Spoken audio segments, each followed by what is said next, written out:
হরে কৃষ্ণ, রাধে রাধে। চন্দন যাত্রার মাহাত্ম্য সম্পর্কে আজকের ভিডিওটিতে আমি আপনাদের সাথে আলোচনা করব। অক্ষয় তৃতীয়ার দিন থেকে শুরু হয় চন্দন যাত্রা মহোৎসব এবং 21 দিনব্যাপী এই চন্দন যাত্রা মহোৎসব চলে। 21 দিনব্যাপী ভগবানকে খুব সুন্দর করে সুশীতল চন্দন লেপন করা হয়। এই চন্দন হচ্ছে সুগন্ধি দ্রব্য এবং ভগবানের অত্যন্ত প্রিয় এবং শীতলতা প্রদান করে। এই চন্দনের অনেক গুণ রয়েছে। অক্ষয় তৃতীয়া থেকে যে চন্দন যাত্রা শুরু করা হয়, এর কি মাহাত্ম্য, এটি কোন শাস্ত্রে রয়েছে তো সম্পর্কে স্কন্দ পুরাণে উৎকল খণ্ডে রয়েছে। স্বয়ং ভগবান জগন্নাথ মহারাজ ইন্দ্রদ্যম্নকে স্বপ্নাদেশ করেছিলেন যে এই অক্ষয় তৃতীয়া অর্থাৎ বৈশাখ মাসের শুক্লপক্ষে তৃতীয়া থেকে 21 দিনব্যাপী যেন ভগবানকে সুশীতল চন্দন লেপন করেন, ভগবানকে মলয়ের চন্দন লেপন করেন এবং ভগবানের এই আদেশ অনুযায়ী কিন্তু ইন্দ্রদ্যম্ন মহারাজ খুব সুন্দরভাবে এটি পালন করেছিলেন। 21 দিনব্যাপী ভগবান জগন্নাথ, বলদেব, সুভদ্রা মহারানীকে চন্দন লেপন করেছিলেন এবং সেই থেকে আজ অবধি পর্যন্ত প্রতি বছরই কিন্তু শ্রীক্ষেত্র পুরী ধামে খুব সুন্দরভাবে এই চন্দন যাত্রা মহোৎসব পালন করা হয়। ভগবান জগন্নাথের মস্তক, উদর, দুই বাহু এবং নাসিকায়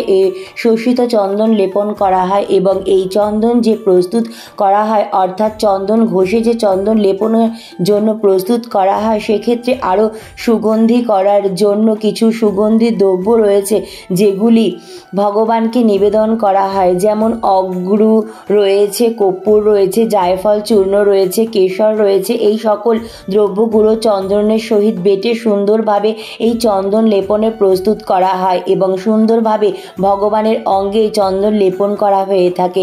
আপনারা বাড়িতে আপনাদের সামর্থ্য অনুযায়ী অল্প পরিমাণে কর্পূর এবং অগুরু নিয়ে এটি একসাথে মিশ্রিত করে চন্দন বেটে আপনারা ভগবানকে চন্দন লেপন করতে পারেন।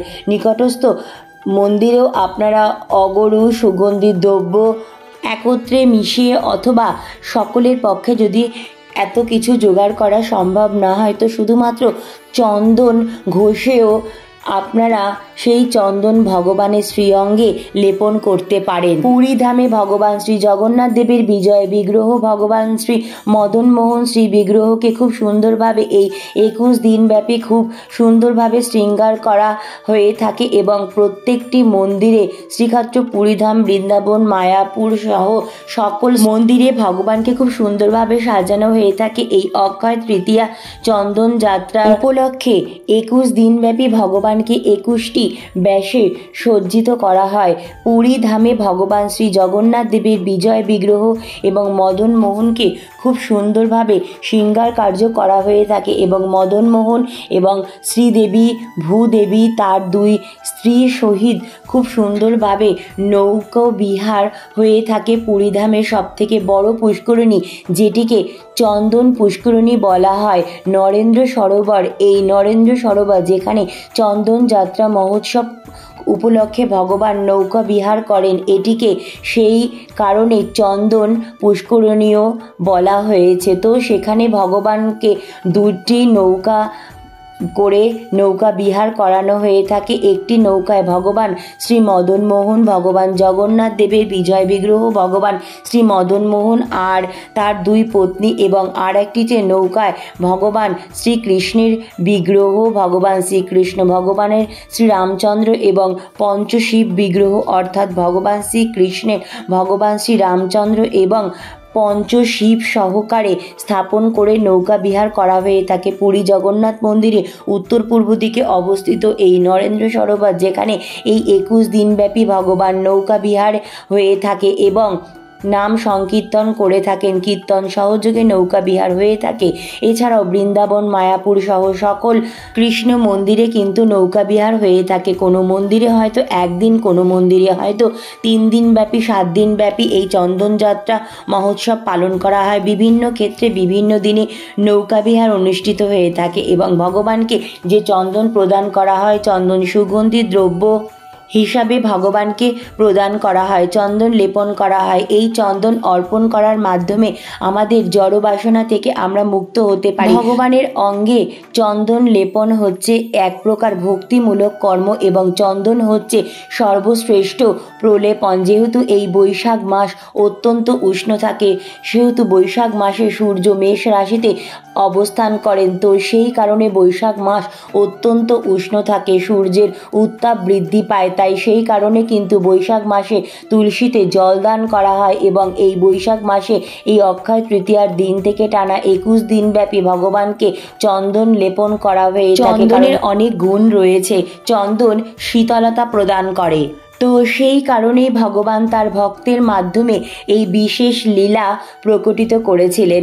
তো সেই কারণে আজ লাখো লাখো ভক্তগণ এই চন্দন যাত্রা মহোৎসব পালন করে থাকেন ভগবানের সন্তুষ্টি বিধানের জন্য এবং শ্রীধাম মায়াপুর, শ্রীধাম বৃন্দাবন সহ বিভিন্ন মন্দিরে, বিভিন্ন কৃষ্ণের মন্দিরে এই 21 দিন ব্যাপী ভগবানকে 21টি খুব সুন্দর সুন্দর বেশে শৃঙ্গার করানো হয়ে থাকে। গন্ধব্য হচ্ছে কর্পূর, অগরু, চন্দন, অর্থাৎ ভগবানকে যখন গন্ধব্য অর্পণ করা হয় তখন কর্পূর, অগরু, চন্দন সহিত লেপন করে চন্দন প্রদান করা হয়ে থাকে।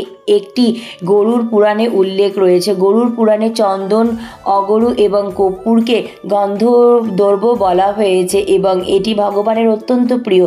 স্কন্দ পুরাণে ব্রহ্মা নারদ সংবাদে উল্লেখ করেছেন, সমস্ত প্রকার গন্ধদ্রব্যের মধ্যে চন্দন হচ্ছে সর্বোত্তম। এবং স্কন্দ পুরাণে ব্রহ্মরথ সংবাদে আরও উল্লেখ রয়েছে, স্বয়ং ব্রহ্মাজি উল্লেখ করেছেন যে যদি কেউ শঙ্খ দ্বারা ভগবানকে চন্দন লেপন করেন, বিশেষ করে এই বৈশাখ মাসে, তাহলে শতবর্ষব্যাপী তিনি সন্তোষ লাভ করেন, অর্থাৎ সেই ভক্ত শত বছরব্যাপী পরম সন্তুষ্টি লাভ করতে পারেন, কারণ ভগবান অত্যন্ত সন্তুষ্ট হন এই চন্দন লেপন করার কারণে। আর যেহেতু ভগবান সন্তুষ্ট হবেন, তো সেই কারণে ভক্ত অবশ্যই সন্তুষ্ট পাবেন। গরুর পুরাণে বলা হয়েছে, যদি কেউ তুলসী দল সহিত অর্থাৎ তুলসী পত্র, তুলসী মঞ্জুরির সহিত ভগবানকে চন্দন লেপন করেন, তাহলে তার সকল অভিবশ্য সিদ্ধি হবে, অর্থাৎ তার সে সমস্ত মনোবাসনা রয়েছে, সেটি জড়বাসনা হতে পারে, সেটি ভগবানকে সন্তুষ্ট করার জন্য বাসনা হতে পারে, ভগবানের সেবায় যুক্ত হওয়ার জন্য বাসনা হতে পারে, তার সকল মনোবাসনা পূর্ণ হয়ে যাবে যদি কেউ তুলসী পত্র, তুলসী মঞ্জুরি সহিত চন্দন ভগবানকে অর্পণ করেন, ভগবানকে চন্দন লেপন করেন তুলসী পত্র সহিত। নারদ পুরাণে কিন্তু এই প্রকার কথা উল্লেখ রয়েছে যে তুলসী সহিত চন্দন ভগবানের অত্যন্ত প্রীতিকর, ভগবান অনেক বেশি সন্তুষ্ট হন। এবং বামন পুরাণে বলা হয়েছে চন্দন বৃক্ষে স্বয়ং লক্ষ্মী দেবী অবস্থান করেন, তো সেই কারণে চন্দন কাষ্ঠ হচ্ছে লক্ষ্মী স্বরূপা, তো সেই কারণে চন্দন কাষ্ঠ শীতলতা প্রদানকারী এবং ভগবানের অত্যন্ত প্রিয়।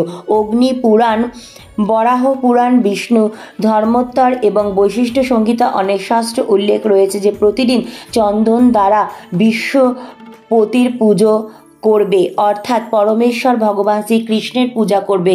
তো সেই কারণে আমরা কিন্তু প্রতিদিনই আমাদের নিত্য পূজা অর্চনে চন্দনের ব্যবহার করে থাকি। প্রতিদিনই সকল ভক্তগণ প্রত্যেক মন্দিরে, প্রত্যেক ভক্তগণ প্রত্যেকের বাড়িতে চন্দন দ্বারা কিন্তু ভগবানের সেবা পূজা আদি করেন। বিশেষ করে এই বৈশাখ মাসে চন্দন লেপনে আরও বেশি মাহাত্ম্য শাস্ত্রে উল্লেখ রয়েছে, যাতে আরও বেশি সংখ্যক পরিসরে ভক্ত গণিত অংশগ্রহণ করতে পারেন এবং ভগবানকে আরও বেশি সন্তুষ্টি প্রদান করতে পারেন। নৃসিংহ পুরাণে উল্লেখ রয়েছে যে কুমকুম, অগরু সহিত চন্দন একত্রে বেটে যদি সেই চন্দন ভগবানকে কেউ লেপন করে থাকেন ভগবানের শ্রীঅঙ্গে, তাহলে কোটি কল্প যাবৎ তার স্বরপুরে বাস হয়, অর্থাৎ তিনি স্বরপুর মানে হচ্ছে দেবলোক, সেখানে তিনি কোটি কল্প যাবৎ বাস করতে পারেন। এক কল্প হচ্ছে মনুষ্যের হিসাব প্রায় 864 কোটি বছর, তো কোটি কল্প যাবৎ তার স্বরপুরে অর্থাৎ দেবলোকে বাস হয়ে থাকে। সেটি হচ্ছে আমাদের মনুষ্যের হিসাব প্রায় অচিন্তনীয় বলতে গেলে, কিন্তু ভক্তগণ সর্বদাই ভগবানের সেবায় নিজেকে নিযুক্ত করতে চান, তারা ভগবত ধামে প্রত্যাবর্তন করতে চায়, তাই তারা ভগবানের সন্তুষ্টি বিধানের জন্যই এই বিশেষ কার্য সম্পাদন করে থাকেন। ভগবানকে চন্দন লেপনের মাধ্যমে ধর্মোত্তরে বলা হয়েছে, যদি কেউ চন্দন দ্বারা ভগবানের শ্রী অঙ্গে লেপন করেন, চন্দন লেপন করেন এবং ভগবানের শ্রী অঙ্গে এই শীতলতা প্রদানকারী চন্দন লেপন করে যদি কেউ ভগবানকে চন্দনে লেপনের পর তালবৃন্দ দিয়ে ভগবানকে ব্যয়োজন করেন, ভগবানকে বাতাস করেন তালবৃন্দ বা চামড়া দিয়ে অর্থাৎ তালপাকার পাখা অথবা চামড় দিয়ে ভগবানকে বাতাস করেন, তাহলে ভগবান অত্যন্ত প্রসন্ন হন এবং সেই বংশের কাউকে আর যমালয়ে যেতে হয় না, সেই বংশের কাউকে আর নরকে যেতে হয় না। ভগবান এতটাই মাহাত্ম্যপূর্ণ করেছেন এই চন্দন যাত্রাকে, তো সেই কারণে এই চন্দন যাত্রা আপনারা ভগবানকে অর্পণ করতে পারেন। ভগবানকে এই চন্দন যাত্রার মাধ্যমে ভগবানকে বিশেষ চন্দন লেপন করতে পারেন। বাড়িতে আপনারা রাধা মাধবকে, ভগবান জগন্নাথ, বলভদ্র, সুভদ্রা মহারানী, গণিত ভগবান, পঞ্চত ভগবান নরসিংহদেব আর অবশ্যই নাড়ু গোপালের শ্রী অঙ্গে আপনারা চন্দন লেপন করতে পারেন, ভগবানের সর্বাঙ্গে লেপন করতে পারেন। বিশেষ করে ভগবানের মুখমণ্ডলে, চরণ কমলে, দুই হাতে, উদরে আপনারা চন্দন লেপন করতে পারেন এবং ভগবানকে চন্দন লেপন করে অর্থাৎ বিষ্ণু দত্তের উদ্দেশ্যে চন্দন লেপন করে আপনারা সকল গুরু পরম্পরা গুরুদেবের ললাটে বা মুখমণ্ডলে আপনারা চন্দন লেপন করতে পারেন। তো এইভাবে শাস্ত্রে চন্দন লেপনের অনেক মাহাত্ম্য উল্লেখ রয়েছে, আমরা বেশ কয়েকটি মাহাত্ম্য শ্রবণ করেছি। তো মহাভারতে উল্লেখ রয়েছে যে বিরাট রাজার গৃহে যখন অজ্ঞাতবাস সেই কিন্তু থাকতেন পঞ্চ পাণ্ডবগণ, তো সেখানে কিন্তু ভগবান শ্রীকৃষ্ণ তিনি প্রায় গিয়ে পঞ্চ পাণ্ডবদের সঙ্গে সাক্ষাৎ করতেন। তো পরবর্তীতে যখন বিরাট রাজা সেই সম্পর্কে জানতে পারেন, তখন কিন্তু যুধিষ্ঠির মহারাজ বিরাট রাজাকে উপদেশ দেন যে ভগবান শ্রীকৃষ্ণের সন্তুষ্টি বিধানের জন্য, কৃষ্ণ বলরামের সন্তুষ্টি বিধানের জন্য তিনি চন্দন যাত্রা এবং নৌকো বিহারের আয়োজন করেন এবং ভগবানকে চন্দন প্রদান করেন এবং নৌকা বিহারের আয়োজন করেছিলেন। এই বিরাট রাজা যুধিষ্ঠির মহারাজকে নির্দেশ দিয়েছিলেন এবং সেখানে কৃষ্ণ বলরাম এবং পঞ্চ পাণ্ডবগণ সেই নৌকা যাত্রা এবং সেই নৌকা বিহার এবং যে স্নান যাত্রা এবং চন্দন উৎসব সেখানে অংশগ্রহণ করেছিলেন এবং পরবর্তীতে কিন্তু ভগবান শ্রীকৃষ্ণ তিনি পঞ্চ পাণ্ডবদের নিয়ে নরেন্দ্র সরোবরেও চন্দন যাত্রার আয়োজন করেছিলেন, নৌকা বিহার করেছিলেন এবং ভগবানের অন্যতম প্রিয় ভক্ত মাধবেন্দ্র পারিপাক, যাকে ভগবান স্বপ্নাদেশ করেছিলেন, তার শোভিত বিগ্রহ ভগবান গোপালজি, সেই বিষয় কিন্তু আমরা বিস্তারিতভাবে আলোচনা করেছি।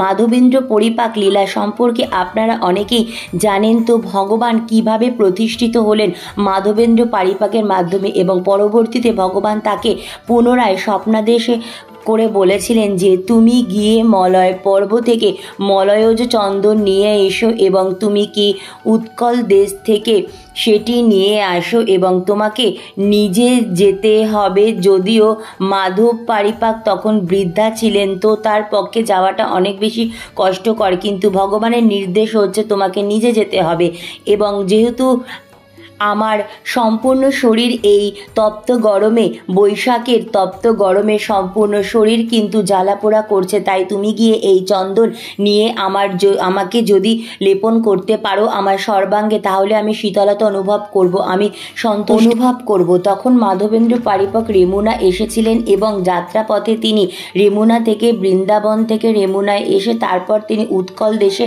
আসবেন। তো তিনি রেমুনাতে এসে যখন তিনি বিশ্রাম ছিলেন, তখন ভগবান শ্রী শ্রী গোপীনাথকে দর্শন করলেন এবং প্রণাম করলেন। তিনি দেখলেন যে ভগবান গোপীনাথকে খুব সুন্দরভাবে ক্ষীর নিবেদন করা হচ্ছে, ক্ষীর ভোগ। তখন তিনি নিজে বাঞ্ছজ্ঞা করেছিলেন যে আমি যদি এই ক্ষীর আস্বাদন করতে পারতাম, ক্ষীর প্রসাদ, তাহলে বুঝতে পারতাম যে কিভাবে এই ক্ষীর তৈরি করা হতো, প্রস্তুত করা হয়, তাহলে আমিও গোপালকে ক্ষীর বানিয়ে নিবেদন করতে পারতাম। সেই যে 12টি ভাগে ক্ষীর নিবেদন করা হয়েছিল, সেখান থেকে একটি ভাগে ক্ষীর, কিন্তু একটি ভাগের ক্ষীর ভগবান গোপীনাথ তার আঁচলের নিচে লুকিয়ে রেখেছিলেন। ভগবান কতটা ভক্তবৎসল, যদিও মাধব পরে ক্ষমা প্রার্থনা করেছিলেন। তার এই অনুভূতি হয়েছিল যে নিজে ভোগ করতে চেয়েছিলেন, তার ভোগ বাসনা হয়েছিল, তিনি কিন্তু ক্ষমা প্রার্থনা করেছিলেন। কিন্তু ভগবান তো ভক্তবৎসল, তিনি ভক্তের মনোভাব বোঝেন, তাই ভগবানের নাম হয়েছে ক্ষীরচোরা গোপীনাথ। ভগবান স্বয়ং তার ভক্তের জন্য ক্ষীর চুরি করেছিলেন। পরবর্তীতে কিন্তু রেমুনা থেকে মাধবেন্দ্র পরিপাক তিনি উৎকল দেশে এসে তিনি উড়িষ্যায় আসেন এবং তিনি উড়িষ্যায় পাণ্ডবদেরকে এ বিষয়ে অবগত করেন এবং রাজাকে জানানো হয়ে থাকে এবং রাজা কিন্তু তাকে প্রদান করেছিলেন চন্দন, প্রায় 1 মণ 37 কেজি চন্দন কিন্তু তাকে প্রদান করেছিলেন। তিনি যেহেতু বৃদ্ধ, এত চন্দন তিনি কিভাবে নিয়ে যাবেন, 37 কেজি প্রায় 1 মণ। তখন রাজা 2 জন নিরাপত্তা কর্মীকে দিয়েছিলেন তার সঙ্গে চন্দন বহন করে নিয়ে যাওয়ার জন্য, যেন রাস্তায় কোনো রকম অসুবিধা না হয়, কারণ চন্দন অনেক দামি।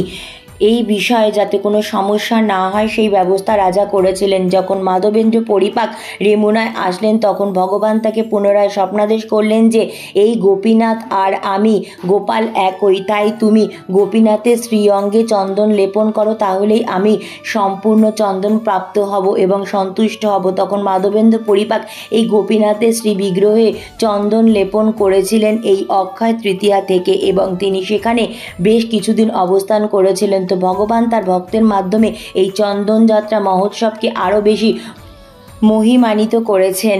তার ভক্ত মাধবেন্দ্র পরিপাকের মাধ্যমে, রাজা ইন্দ্রদম্নের মাধ্যমে এবং বিরাট রাজার মাধ্যমে বিশেষভাবে কিন্তু এই মহিমান্বিত করেছেন এই চন্দন যাত্রা মহোৎসব। চন্দন হচ্ছে দ্রব্য আর ভগবানের শ্রীঅঙ্গে লেপন করা হয়, তাই এই উৎসবকে অনেকে গন্ধ লেপন যাত্রাও বলে থাকেন।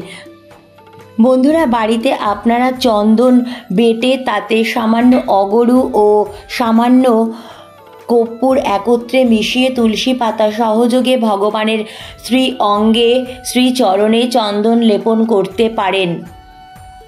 সকাল সকাল ভগবানকে স্নানের পর বা অভিষেকের পরই চন্দন লেপন করবেন এবং নাড়ু গোপালকে রাতে শয়ন দেবার আগে কিন্তু সেই চন্দন আপনারা খুব ভালো করে তুলে নাড়ু গোপালকে ভালো করে মুছে পরিষ্কার করে নিয়ে তারপরে রাতে শয়ন দেবেন। আবার পরের দিন সকালবেলা নাড়ু গোপালকে স্নান করিয়ে বা অভিষেক করিয়ে চন্দন লেপন করবেন। আপনারা সাদা চন্দন বা কেশর চন্দন ভগবানের শ্রীঅঙ্গে লেপন করতে পারেন। কোনো রকম ফ্যানের হাওয়ায় আপনারা কিন্তু এই চন্দন শোকাবেন না। এই চন্দন প্রাকৃতিকভাবেই আস্তে আস্তে ভগবানের গায়ে শুকোবে। প্রতিদিন অর্থাৎ এই অক্ষয় তৃতীয়া দিন থেকে টানা 21 দিন পর্যন্ত সকাল সকাল ভগবানকে স্নান করিয়ে বা অভিষেক করিয়ে তারপরই চন্দন লেপন করবেন এবং রাতে শয়নে দেবার আগে অবশ্যই সেই চন্দন তুলে নেবেন। অনেক অনেক ধন্যবাদ। রাধে রাধে।